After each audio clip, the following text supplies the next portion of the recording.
এখন আমি তোমাদের বইয়ের এক্সাম্পলের 14.23 অঙ্কটা করাচ্ছি, যেখানে একটা সিটি মানে প্রথম সিটি এতে 20% স্টুডেন্টদের আউট অফ 900 ডিফেক্টিভ আইসাইট, আর একটা সিটি বিতে 15% of the random sample of 1600 আর ডিফেক্টিভ ব্যাড আইসাইট। এবার বলেছে দুটো পপুলেশন প্রপোর্শনের মধ্যে কোনো ডিফারেন্স আছে কিনা সেটা দেখাতে বলেছে, এবং তারপরে 95% কনফিডেন্স ইন্টারভ্যাল বার করতে বলেছে।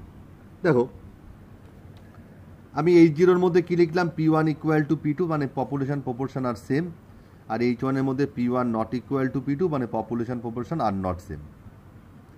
N1 মানে কত, 900, N1 মানে 900, তাহলে P1 মানে কত, 20% মানে 0.2, আর N2 মানে কত, এভাবে করলাম। এবার দেখো H0 আমরা ধরে নিলাম যে H0 is true, H0 is true মানে P1 ইকুয়াল টু P2, এবং P1 ইকুয়াল টু P2টাকে আমরা এই বড় হাতের P দ্বারা ইন্ডিকেট করলাম। এবার আমরা এই বড় হাতের P এর একটা এস্টিমেট ভ্যালু ছোট হাতের P বার করলাম, যেটা আমি আগেই ফর্মুলায় ডিসকাস করে দিয়েছি। সেটার হলো ফর্মুলাটা হলো এইটা, করে আমরা কত পেলাম, ছোট হাতের P এর ভ্যালু অর্থাৎ এস্টিমেটেড অফ ক্যাপিটাল P বা পপুলেশন প্রপোর্শন পেলাম 0.168। এবার আমি স্ট্যান্ডার্ড অফ P এর ভ্যালুটা বার করলাম, করে আমরা স্ট্যান্ডার্ড ফর্মুলাটা বসিয়ে দিয়ে স্ট্যান্ডার্ড অফ P কত পেলাম, এটা 0.0156। এবার Z বার করা ফর্মুলা কি, P1 মাইনাস P2, তাই তো? এবার P1 এর ভ্যালু 0.2 মাইনাস P2 এর ভ্যালু 0.15, আর যেহেতু P1 ইকুয়াল টু P2 এই অ্যাসাম্পশনটা ধরেই নিয়েছি, এই জন্য তার ভ্যালুটা কত, 0।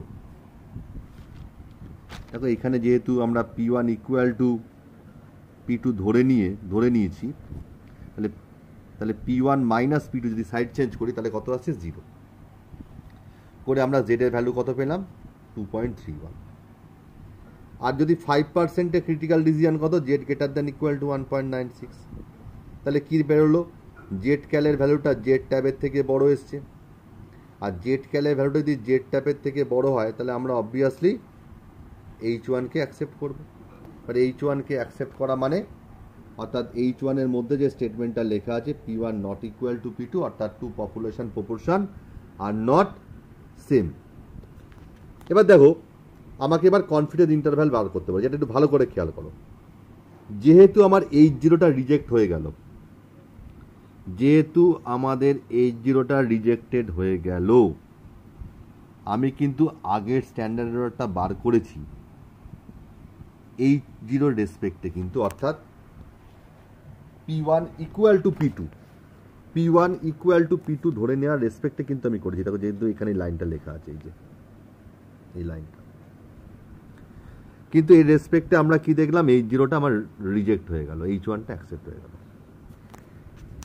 তাহলে আমি কি করব, আমি দেখো আগেই ফর্মুলা ডিসকাস করেছি, যদি আমার H1টা অ্যাকসেপ্ট হয় এবং পপুলেশন প্রপোর্শন যদি আমি না জানি, তখন কিন্তু স্ট্যান্ডার্ড এররের ফর্মুলাটা কিন্তু এইটা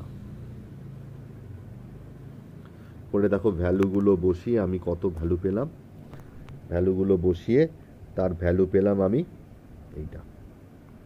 এবার আমি দেখো কনফিডেন্স ইন্টারভ্যালটা যখন আমি বার